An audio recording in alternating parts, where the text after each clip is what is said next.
Olá, queridos irmãos e irmãs, sejam todos bem-vindos e bem-vindas à nossa aula. Nesta aula vamos ver dois sacramentos, o sacramento da ordem e o sacramento do matrimônio, chamado assim o terceiro bloco, o bloco dos sacramentos do amor. Pelo sinal da Santa Cruz, livra-nos Deus nosso Senhor dos nossos inimigos, em nome do Pai, do Filho e do Espírito Santo. Amém. Que o Deus Todo-Poderoso, que é salvar todo ser humano, esteja convosco. Bendito seja Deus que nos reuniu no amor de Cristo. Pois bem, mais uma aula, não é? O som está saindo, Elisângela Paulina, que está por aqui. Estão me ouvindo? Boa noite. Alcidina Pereira, o som está saindo. Vamos ver o sacramento da ordem. Primeiro, som está ótimo, obrigado, Paulina. Então, o sacramento da ordem, vamos ver dentro daquele esquema: definição, instituição, matéria, forma, ministro, não é? E os efeitos desse sacramento, a sacra ordem, a hierarquia desta ordem, tá certo? Ordem sacra, chamado também assim, é o sacramento que dá o poder de serem exercidas ações sacras referentes à Eucaristia e à salvação das almas e imprime o caráter de ministro de Deus. Esse é o conceito fantástico, maravilhoso, né? Nos dá o poder de celebrar a Eucaristia, não é? Também de salvar as almas, veja, e imprime o caráter de sermos o ministro de Deus. Vamos para a instituição. Jesus Cristo instituiu esse sacramento quando constituiu sacerdotes seus apóstolos. Ele lhes deu o poder sobre seu corpo real, isto é, sobre os fiéis, aquilo que o apóstolo Paulo chama de o corpo místico de Cristo. Tanto é que o padre, presidente da celebração, ele age in persona Christi capitis, ou seja, age na cabeça, não é? Como cabeça do corpo místico de Cristo. Age como Cristo, cabeça do corpo. Depois da sua ressurreição, na ocasião em que instituiu o sacramento da penitência também, né? Deu o poder de ligar e desligar e sobre todo o corpo místico. Vamos ver a matéria, a forma e o ministro deste sacramento. Matéria desse sacramento é a imposição das mãos do bispo e a entrega dos instrumentos, a saber, dos objetos próprios aos vários graus da ordem. Temos aqui a ordem do diaconato, a ordem do presbiterato e a ordem do episcopado, não é? E cada um grau desse recebe dentro daquilo que ele está recebendo. Existe a matéria própria para os diáconos, a matéria própria para os presbíteros e a matéria própria para os episcopos. Aquilo que nós chamamos dos símbolos próprios, das insígnias, não é? Das insígnias, dos paramentos, por exemplo, certo? Formas são as palavras que acompanham a piegação da matéria, ou seja, aqui a entrega da matéria, não é? A aplicação da matéria. O ministro da ordem é o bispo, é ele, pela sucessão apostólica, que não é, transfere esses dons, ou não é, unge o sacramento da ordem. Vamos ser sacra e hierarquia. Esse sacramento chama-se ordem, porque tem vários graus, um subordinado ao outro e deveres particulares de que resulta a sacra hierarquia, com a recepção da... Isso antigamente, não é? Porque se fazia sobretudo nos diaconatos, a tonsura recebia as ordens menores, que é a coroa. Entra-se para o estado eclesiástico e participa dos privilégios desse estado. Hoje, por exemplo, se recebe as ordens menores, né, do acolitato, do leitorato, recebe para receber do, né, diaconato. Ascende-se pelos degraus que se distinguem em ordens menores e ordens maiores, como nós vimos, e toma o nome de vários ofícios o que são destinados. As ordens menores são 4, antigamente, viu? Hoje sintetizou, mas vamos ver como era, né? Antes do Concílio Vaticano II, era bonito, né? E ainda continua, sendo que se resumiu mais, se enxugou mais, né? Se chamava osdirato, leitorato, ainda temos, não é? Exorcistato, recebia isso, veja, todos recebiam o grau de ser exorcista, o exorcistado. Hoje, depois de padre, e numa provisão canônica, é um ministério da igreja, né? Eu tive a graça de recebê-lo aqui na nossa diocese, e comigo tem mais outro aqui em Pernambuco. No estado de Pernambuco somos 2 apenas. Eu, daqui da diocese de Palmares, e temos o padre Fabiano, da Arquidiocese Recife Olinda. Acolitato, não é, que ainda tem, se chama as ordens menores. Então, hoje se enxugou apenas para o leitorato e acolitato. Saíram, não é, o ostiarato e o exorcistato, tá bem?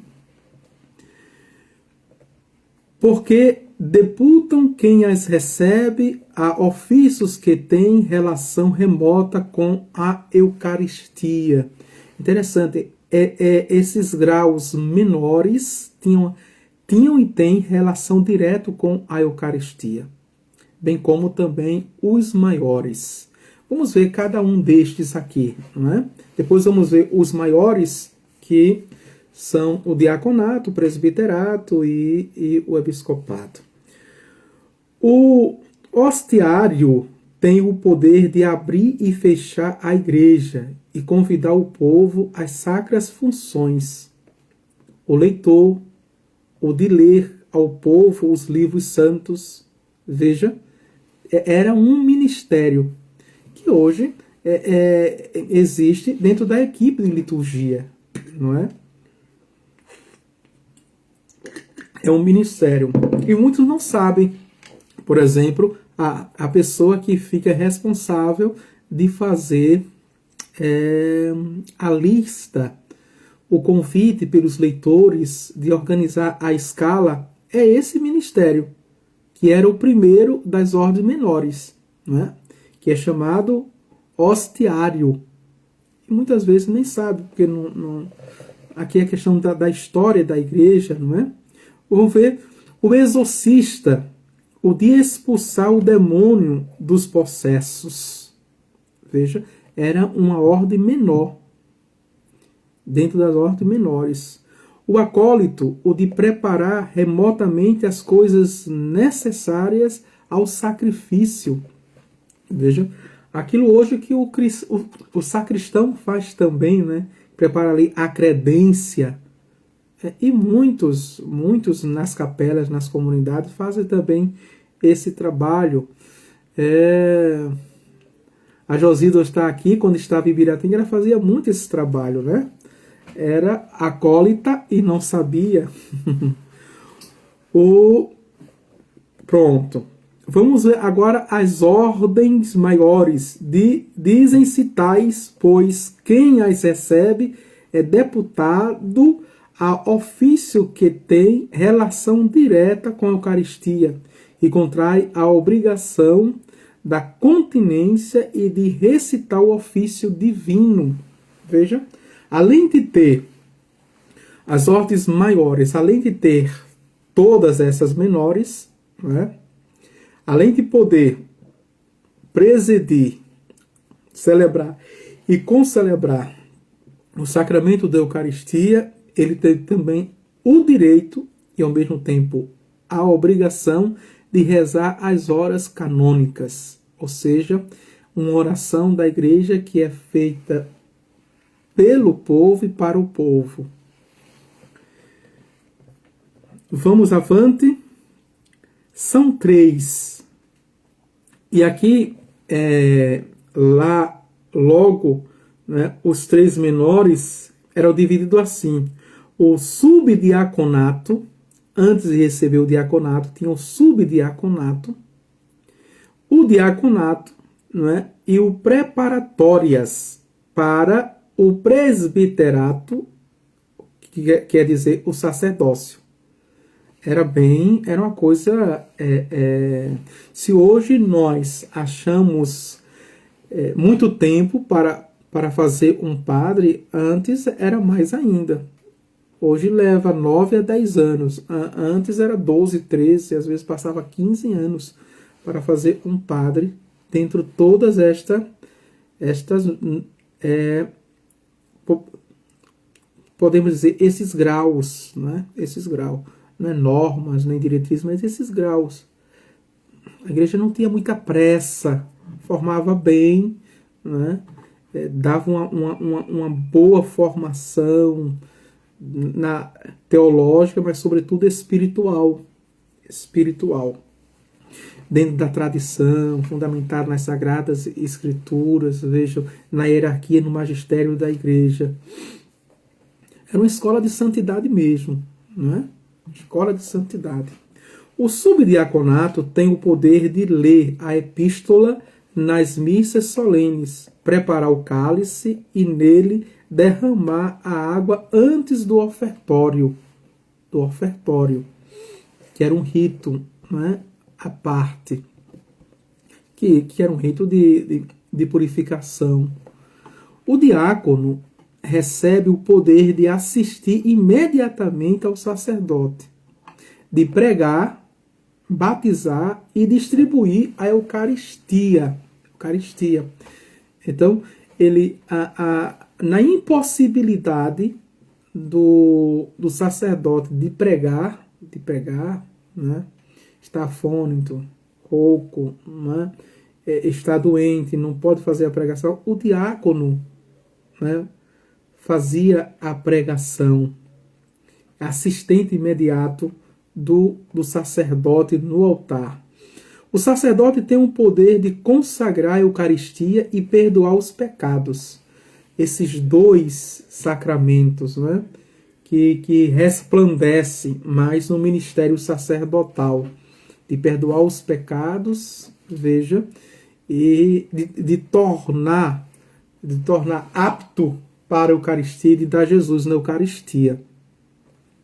A plenitude do sacerdócio está no episcopado, que investe do poder de conferir as ordens sacras e a crisma, assim como de governar e ensinar os fiéis. Então, quer dizer, veja, temos aqui o primeiro grau, o segundo grau, e a plenitude é o terceiro grau. É uma ordem só, certo? O sacramento da ordem é a sacra ordem, mas é dividido em graus. E a plenitude é o episcopado. Os graus inferiores ao sacerdócio foram instituídos para serem exercidos os ofícios auxiliares dos sacerdotes e para que os candidatos ao sacerdócio, subindo pelos vários degraus, conquistem as virtudes necessárias e reflitam sobre os deveres que o Estado sacerdotal impõe. Não há confundir a hierarquia de ordens de que falamos até agora com a de jurisdição, que se refere ao governo da Igreja e é constituída, portanto, pelo Papa e pelo Bispo, não é? Na questão da Igreja enquanto instituição para governá-la, para administrá-la, para gerir, portanto, né? Canonicamente falando, tá certo? Vamos para os efeitos deste sacramento. A ordem, não é? Tem 3 efeitos da ordem. Primeiro, aumenta a graça santificante, quem é ordenado. No primeiro grau, no segundo grau, no terceiro grau. A ordem santificante. Segundo, dá a graça sacramental, isto é, o direito às graças atuais necessárias para ser bom ministro de Cristo. Veja, aquilo que se recebe, o leigo, né, comum, recebe no sacramento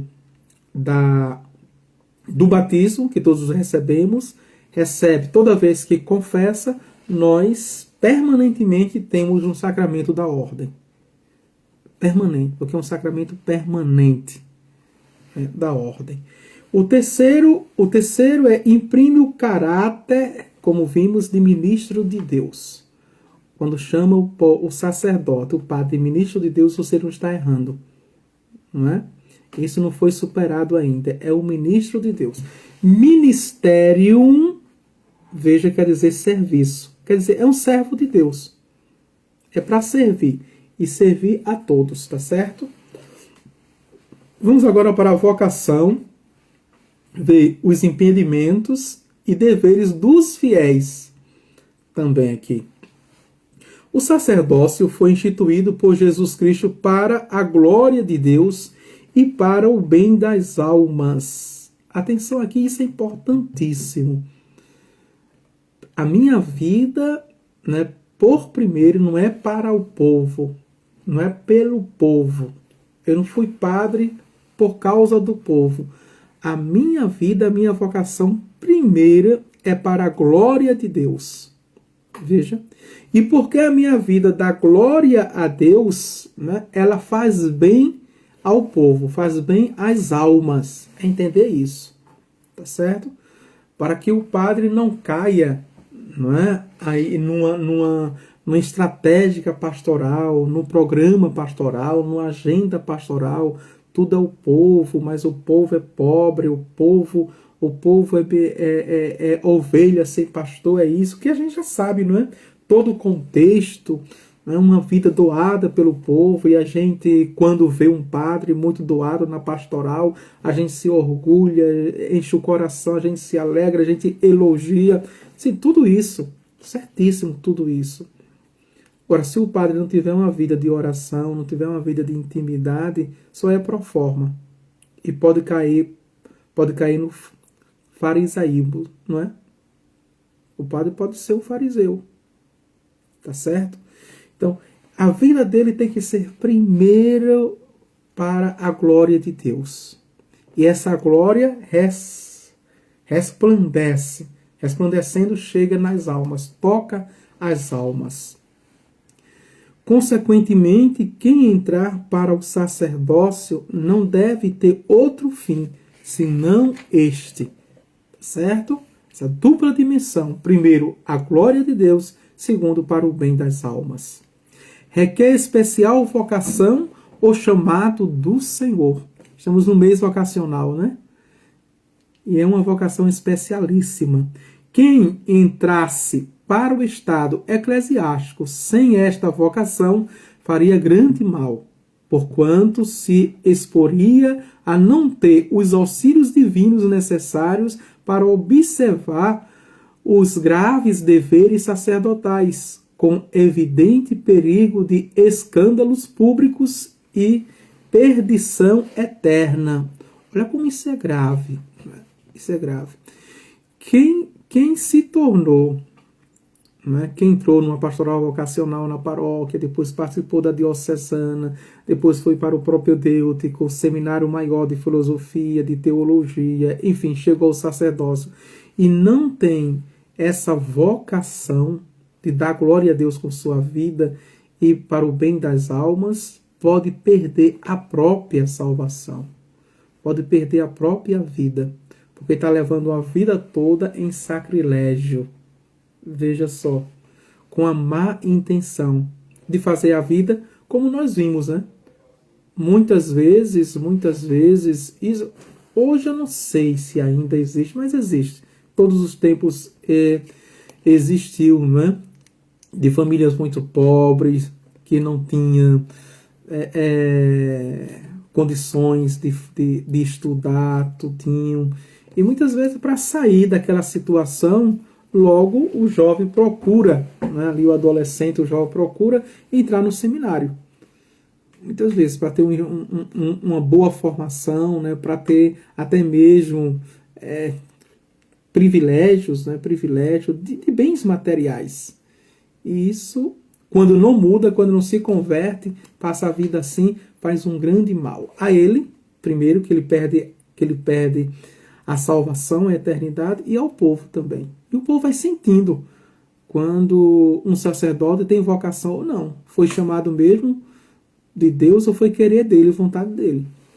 A igreja, além de amparar a dignidade e a santidade do sacramento, estabeleceu impedimentos ou circunstância que a certas pessoas impede a ascensão ao sacerdócio. Os fiéis têm, pois, o dever. Vamos ver agora o dever dos fiéis, né? Que são também 3. Primeiro, de deixar plena liberdade a seus subordinados na escolha do estado eclesiástico, não os compelindo a entrar para esse estado eclesiástico, nem impedindo-os que sigam sua vocação divina. Tá certo aqui? Nem proibir, não é? Nem proibir, mas também não enfiar, como a gente diz aqui no Nordeste, uma vocação a goela abaixo. Todo mundo está vendo que o camarada, que o candidato não tem esse chamado. Tem outro chamado, mas não tem esse, mas há um incentivo, né? Há uma intenção, por várias circunstâncias, de fazer aquele menino, aquele rapaz, um padre. Certo? É deixar livre. O leigo tem que deixar livre. Como tem, né, muitos pais, muitas mães gostariam que o seu filho fosse padre. Ah, é um sonho meu, como eu ficaria realizada, feliz. Por outro lado, tem os pais que, a maioria assim, que não querem, né, pensa outra coisa para o filho, né, qualquer outro curso, qualquer outra profissão do que ser padre. Né, um médico, um juiz, enfim. Né. Segundo, de suplicar ao Senhor conceda à igreja bons sacerdotes e jejuar para tal fim nos 4 tempos ou temporais do ano litúrgico. Quer dizer, os tempos fortes eram assim chamados, hoje os tempos fortes, né? Por exemplo, no Advento, né? Que nos prepara para o Natal, na Quaresma, que nos prepara para a Páscoa. Vejam, no próprio tempo comum, nas solenidades e dias de preceito, essas têmporas que rezar, fazer jejum para o candidato que está no processo de discernimento, de formação. Terceiro, de venerar os sacerdotes como as pessoas consagradas ao Senhor e pedir por eles que sejam amparados no exercício do seu árduo ministério, que a gente sabe que não é fácil, né? É uma vida contínua de renúncias, uma vida contínua de mortificações. Existem muitas coisas absurdas, todos nós sabemos que existe. Agora, que a maioria não sabe que existem muitos sacrifícios, muitas renúncias, muitas mortificações, né? Em todos os aspectos, em todos os sentidos, tá certo? Em todos os sentidos. O sacerdócio não é aquilo que a gente vê na televisão, não é aquilo que a gente vê nas redes sociais, não são os sacerdotes midiáticos, os YouTubes da vida, não é? Que muitas vezes, não, é muito mais profundo. Com todo respeito a esses padres que estão na mídia, que fazem muito bem, fazem muito bem. Quantas almas, milhares e milhares de milhares, por 3 vezes eu falei, não é? Que salvaram as almas. Mas é muito mais profundo, é muito mais rico, é muito mais intenso, né? Esse mistério sacerdotal. É muito mais encantador, muito mais encantador. Nós escandalizamos, nós decepcionamos, nós somos infiéis porque somos humanos, somos fracos, somos pecadores, limitados. Mas é uma coisa grandiosa, é uma coisa grandiosa. Haja vista que Deus nos deu o poder, não é? De trazer Deus para o mundo, né? A nossa vocação é a nossa vocação de Nossa Senhora. Nossa Senhora trouxe Deus para o mundo. E na Eucaristia também. Nós trazemos Deus para o mundo. A nossa vocação é fecunda, é materna. É de gerar o tempo todo Cristo. De ficarmos grávidos de Cristo. Né? Uma expressão bem chocosa, não é? É de parirmos Cristo. Né? A Eucaristia é um dar a luz a Cristo. É Cristo que vem ao mundo, que está nascendo. Né? Cada Eucaristia é um Natal, é um nascimento. Né? Sendo a encarnação, veja que ele é físico na carne, é paixão, é morte e ressurreição do nosso Senhor Jesus Cristo. A Eucaristia, como nós vimos no sacramento da Eucaristia, é Cristo ressuscitado glorioso como ele está nos céus. Veja, isso é tremendo para nós. Eu recebo Deus aqui na terra. Esse pedaço de pão, que não é mais pão, é corpo. E corpo vivo, ressuscitado, como ele está nos céus. É Deus.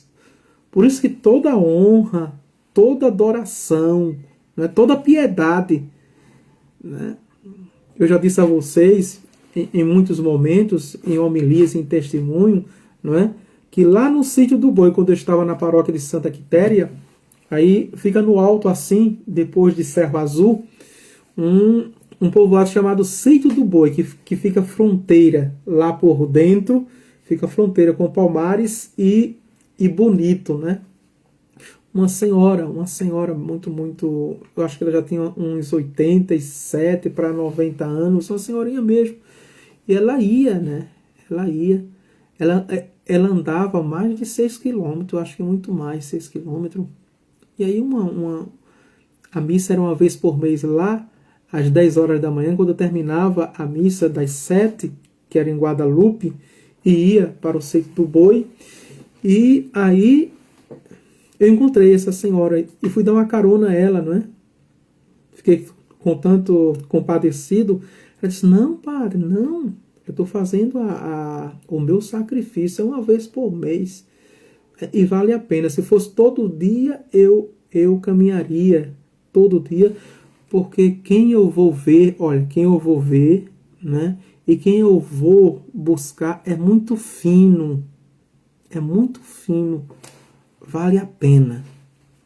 Vale a pena. Ela disse que se fosse todo dia a missa, ela caminharia esses 8 quilômetros para ir e 8 para voltar, não é? 16 quilômetros. Uma senhora de quase 90 anos. E não tem como derreter o coração do padre, né? Coração do padre. E a gente ia de carro e achava todo mês já difícil. Veja, e depois com aquele testemunho, pronto. Não tem mais dificuldade. Não tem mais dificuldade de ir. Veja, só o testemunho daquela mulher, entendeu? É fino. Então, o que é fino tem que tratar com delicadeza, tem que tratar com ternura, tem que tratar com amor, tem que tratar com paixão, né? Eu acho que vocês percebem isso. Eu sou um padre grosso, viu? Grosso, ignorante, dou coice, dou fora, sou. Mas na Eucaristia eu sou fino. Porque a minha fé me diz que, veja, aquele que eu estou ali falando com ele é Deus. E é o meu Deus, é o meu Senhor. É o meu Senhor. Não é o meu coleguinha, não é o meu amiguinho. Eu não sou maior porque eu estou presidindo. Eu não mando. Eu já sou servo, eu já sou discípulo. É o meu Senhor. Então, toda delicadeza com ele é Deus. No trato, toda piedade, né? Ele é maior do que eu. Ele não é meu súdito, eu que sou súdito. Não é? Com toda a obediência, com toda é Deus. E muitas vezes a gente, não sei se é por ignorância, estou perdendo um pouquinho de tempo aqui, eu disse que ia, mas já 30 minutos eu acho que vai dar, não é? As pessoas quando vêm receber a comunhão, né? Quando vem receber a comunhão, a gente eleva justamente para que ela possa olhar e possa ali na vena profunda adorar, né? Adorar. E as pessoas ficam assim, inerte, como se fosse... Eu penso, não estou julgando, mas primeiro eu penso que a pessoa não sabe o que está recebendo, né? Segundo, ela pensa, ela sabe que está recebendo um pedaço de pão, ou um prêmio que ela tem direito. Então tem direito, ela fica naquela postura, né? Aquela postura, veja, de uma pessoa que é digna, que está recebendo um prêmio e que é maior do que aquilo ali. Ela não sabe que está recebendo Deus. Deus que se faz tão pequeno, que cabe na palma da nossa mão, né? Que está total. E aquele ali, se eu veja, se eu comungo com piedade, com contrição, com devoção, com amor, ele me salva. Ele me salva. Ele cura os meus pecados veniais. Veja, ele me devolve a graça que eu perdi. Não é? Ele entra no meu coração e eu entro no coração dele. É um mistério profundo. Eu não entendo hoje, deixa eu conversar mais um pouquinho com vocês, eu não entendo hoje porque a culpa se diz, é do Covid, é disso, não é não. A culpa é, de fato, numa perda da fé, da consciência dos católicos. Ah, não, padre, porque esses 2 anos, nos acostumamos a assistir a missa em casa, não é? Nos YouTubes da vida. Certo, só foram 2 anos. 2 anos. E sua vida toda que você participou, mais de 30 anos. 30 não é maior do que 2, não. 3 não é maior do que 2. 4 não é maior do que 2. Veja. 10 anos. Quer dizer, se 2 anos apenas, e que não foram 2 anos inteiros, não é? Foram um período assim de 3, 4 meses que se fechou a igreja, depois abriu de novo e voltou. Veja, né? Se apenas 2 anos foram suficiente para você se acostumar a assistir a missa em casa, é porque, me desculpe dizer, viu? Me desculpe dizer. Vai ficar aí, muitas pessoas vão assistir. É porque você não tem a fé suficiente. Não tem a fé suficiente. E por isso que não tem a fé suficiente, a fé teologal, a fé com virtude, se acostuma com as coisas cômodas. Não vale a pena fazer sacrifício nenhum por Deus, como aquela senhorinha. Padre, se fosse todos os dias, eu caminharia, não é, esses 16 quilômetros. Padre, é muito fino o que eu vou ver e o que eu vou buscar é Deus, Padre.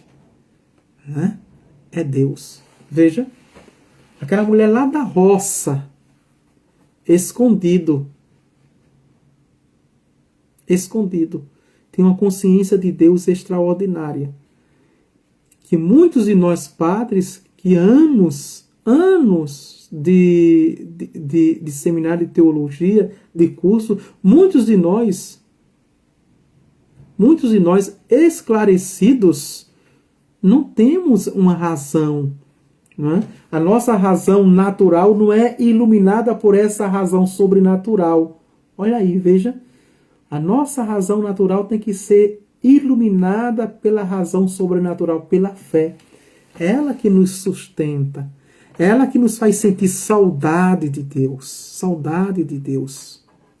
Eu acho bonito, né? Algumas pessoas que, por estado de vida, por condições, são proibidas de comungar, não é? Mas sente essa saudade. Vem no particular conversar com a gente. Padre, eu estou sentindo tanto. Eu sei que o meu estado de vida não permite, mas eu sinto saudade de Deus. Isso é bonito, né? Uma pessoa dizer assim, com toda certeza. E no processo se esforça para ficar livre, para não perder Deus. Isso é bonito. Eu sinto saudade de Deus. Saudade de Deus. E eu vou fazer de tudo para não perder esse Deus. Né? E Deus físico, não é? Não um Deus que é uma energia, não um Deus que é um bem-estar, não um Deus que está distante, não um Deus que me protege, não um Deus da superstição.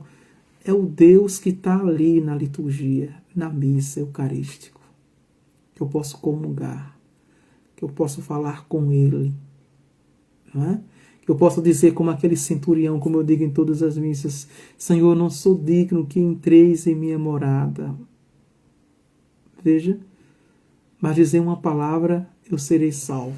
Esse Deus que nos acolhe, que nos entende em tantas situações da nossa vida, não é? Em tantos os momentos da nossa vida. Eu acho que você, na sua intimidade, né, na sua solidão, quando você está a sós com Ele, a coisa mais encantadora é ficar a sós com o Senhor, não é? Tem pessoas que veja, por angústia, por tristeza, por frustrações, elas se aquietam, entram dentro do quarto e quer ficar sozinha, curtindo a sua dor, curtindo a sua angústia, curtindo a sua tristeza, curtindo o seu cansaço. Nada disso é honroso. Pelo contrário, pode nos alojar, pode de fato fazer com que desçamos ao fundo do poço. Isso não é restaurador, isso não é revigoroso, isso não é salvífico. Mas quando a gente, mesmo no cansaço, mesmo na angústia, mesmo na tristeza, a gente fica a sós com o Senhor e conversando com Ele ali entre lágrimas e choro, né? Isso sim é restaurador. Isso sim é revigorante, né? É salvífico. A gente não quer ficar no quarto mais. Veja, uma coisa quando é só angústia, a gente quer, ela puxa a gente para o quarto. Quando é com Deus, Deus nos abre. A noite mais terrível, mais escura é iluminada e fica mais clara como um sol ensolarado na nossa vida. E nos convida, o sol nos convida para fora, né? A escuridão é que nos convida para dentro, mas o sol nos convida para fora. É esse Deus. Esse Deus que cada um pode ter a experiência, né? Entra no teu quarto quando quiseres orar, fecha a tua porta e na intimidade fala com Ele, que em segredo Ele escuta o teu coração. Ele vê a tua alma. Né? O salmista no Salmo 138 diz, Senhor, sei que Tu me sondas. Sim, sei que Tu me conheces. Se estou deitado, Tu me conheces. Se estou sentado, Tu me conheces. Se estou de pé, Tu me conheces, Senhor. Se estou de frente para Ti, tu me conheces. Se estou, te traz também, como aquele jovem rico que ficou triste e deu as costas, mas tu me conheces e tu me amas. Nenhum pecado meu pode me roubar de ti. Nenhum pecado meu pode me sequestrar de ti, Senhor. Veja, não é? Por quê? Porque a vontade dele, é querer dele. Não foi à toa que ele enviou o seu filho para sofrer, para padecer, para derramar sangue, para morrer por mim e por você. Basta a gente olhar para a cruz e entender isso. Não é? Basta olhar para a cruz. Sim, aí eu saio de qualquer angústia, eu saio de qualquer depressão, eu saio de qualquer síndrome do pânico, eu saio de qualquer moleza, de qualquer preguiça. Só olhar para a cruz e entender. Derramaste o teu sangue precioso por causa de mim. Então eu valo a pena. Eu valho a pena. Eu valho a pena. Existe alguém, uma pessoa que pensa em mim, que me quer feliz, que me quer ver bem, veja, que me quer ver na santidade. Existe alguém, e é por este alguém que eu vou dando também sentido na minha vida, na minha história. Não, eu não vou dar atenção. Já perceberam? Né? Eu coloquei até aqui na descrição que seria dois sacramentos, mas não deu não, né? Então vou fazer essa aula assim.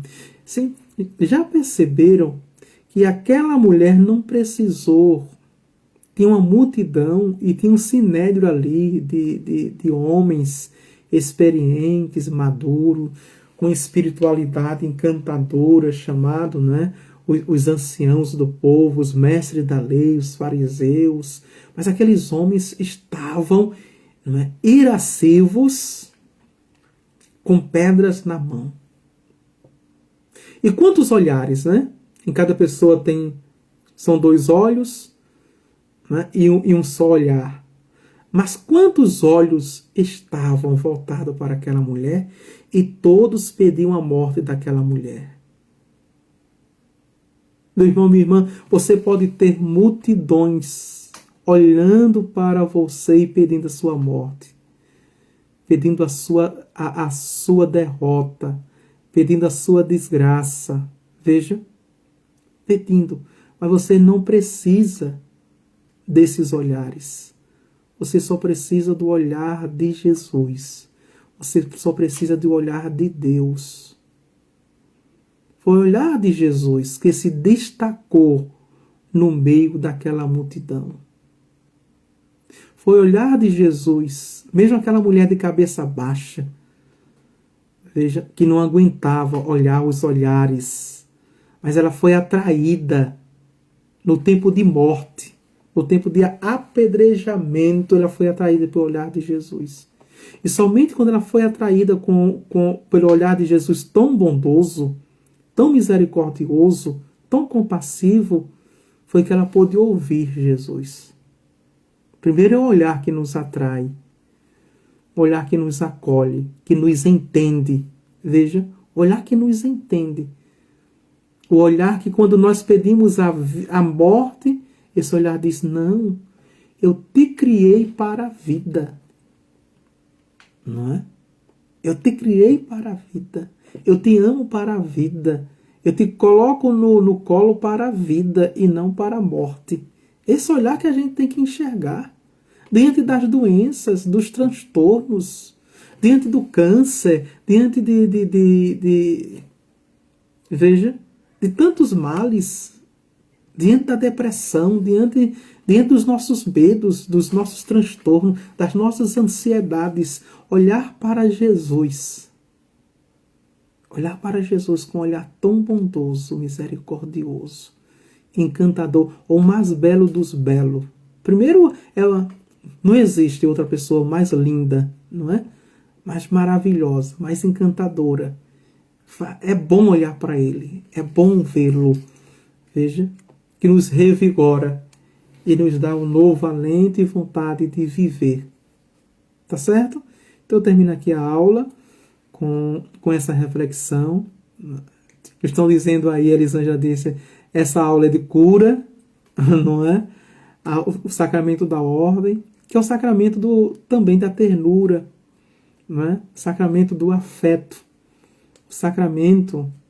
E se não existe sentimento, emoção, afeto na nossa oração, não existe oração. Não existe, porque é uma pessoa, né? A gente conversa com uma pessoa. E uma pessoa que é amor. Atenção, eu tenho amor e muitas vezes o meu amor está em processo de construção.